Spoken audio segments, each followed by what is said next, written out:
Welcome back to the channel, good friends. Brian from Apex Detail, working on this Corvette C7.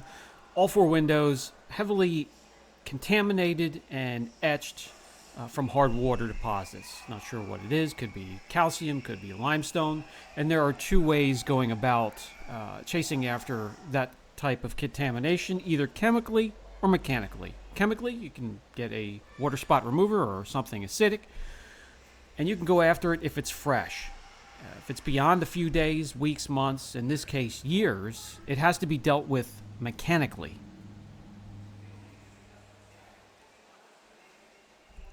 Today we're going to try the Sonax Profiline Glass Polish. And we're going to team that up with just a microfiber pad and a dual action polisher. This is a forced rotation polisher, by the way. We're not going to break out the rayon pads. We're going to see if we can get the job done with just a simple microfiber pad. Sometimes you can with a foam or a microfiber pad or even a wool, and sometimes you have to jump to the very aggressive rayon pads. You can easily see the heavy water spotting here, and that's what we're going to be going after. Before we get started, since we are doing auto glass and windows, everything around it's going to have a trim or a grommet or a seal. In this case, the top of it's going to have the convertible top butting right up against the glass. So we're going to protect that with masking tape. So if we bump it with the backing plate, the pad, get some polish there, we can halt the damage and make our cleanup easy. We don't want damage in those areas. If you're not very comfortable with the process, put a couple layers of the masking tape down. Let's get started. I approach glass a little bit differently than polishing paint. We do want to keep the polisher moving, and we don't want to have crazy heat spikes. Some of the glass, especially the windshield, is going to have a laminate between two panes. And if that laminate gets overheated, it can distort, and it affects the vision through the glass, and it's done. So to prevent that, keep the polisher moving. Yet, you'll want to have it move slow enough that it gives the polish and the pad a chance to do its job. So perfect balance is going to be the correction speed. Not a ton of pressure, but firm, very firm, a little bit firmer than when you're polishing paint. So if you do it, glass is very stubborn when it comes to removing imperfections, etching, and contaminants that have bonded to it, like hard water, calcium, limestone, or clay. With a little bit more pressure, you can also turn the speed of the polisher up as well. Again, just to keep in mind to keep the polisher moving, so you're not introducing way too much heat to the surface.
I also stop uh, more than I do when I'm polishing paint to load up the pad with more product because the abrasive does wear down. Glass, once again, is stubborn, so that's something you have to keep in mind. If you want to be quick and effective, keep loading up the pad.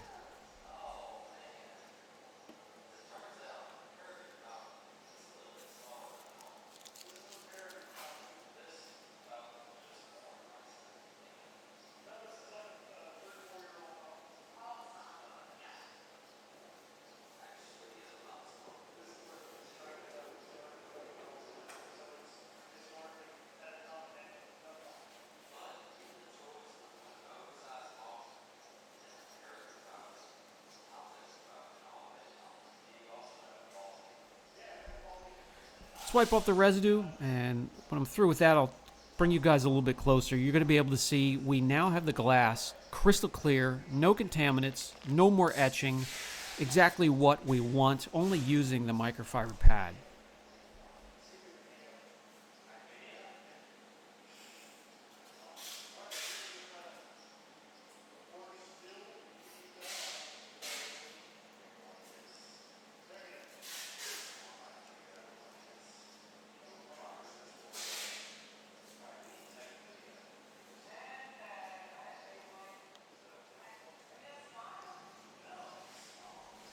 So once again, all four pieces of glass on this vehicle heavily contaminated and etched.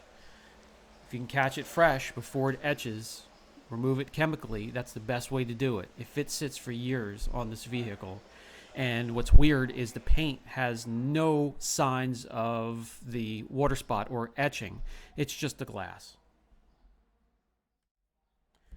So what we do now is we continue to tape up all of the areas around the glass, all the trim, the grommets, and the convertible top. And then we can really fly around the vehicle and continue on and finish the job rather quickly.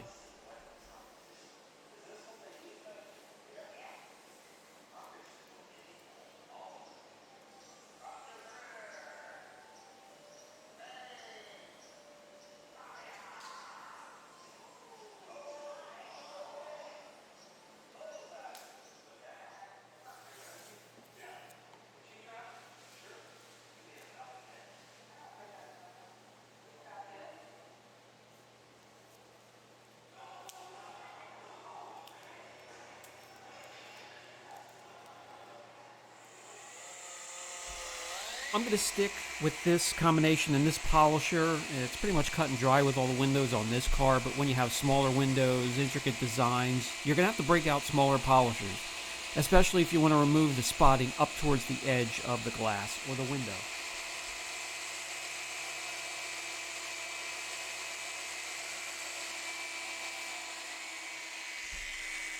And simply continue the process all the way around the vehicle. Something this size, it should be a quick process.